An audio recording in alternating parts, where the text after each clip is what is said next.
Баршаңызға сәлем, мен құрметті көрермендерім, мен арнама қош келіпсіздер. Бүгін өте дәмді әрі пайдалы салат дайындаймыз. Бұндай салаттың құрамы дәрумендерге бай және де ішек асқазандарды жақсы тазалайды. Әсіресе мерекелік дастархан отырыстардан кейін дайындауға кеңес беремін. Салатымыз әрбір үйде кездесетін қолжетімді көкөністерден дайындалады.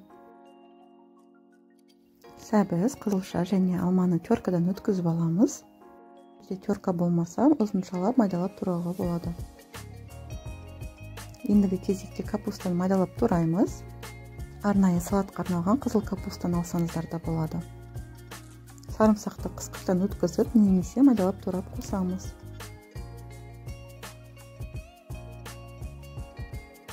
Қалауынша аскөк қоссаңыздар да болады. Мен кішкене укроп қостым. Дәміне қарай тұз, сайты майын немесе күнбағыс майын және де лимон шырынын қосамыз. Салатымызды жақсылап араластырып аламыз. Көріп тұрғандарыңыздай салатымыздың дайындалу жолы өте оңай, аса көп уақытты қажет етпейді. Міндетті түрде дайындап, ойларыңызбен бөлісіп кетіңіздер. Егер де видеом ұнаған болса, лайк басып, арнама міндетті түрде жазылып, қолдап қоюларыңызды сұраймын. Астарыңыз дәмді болсын.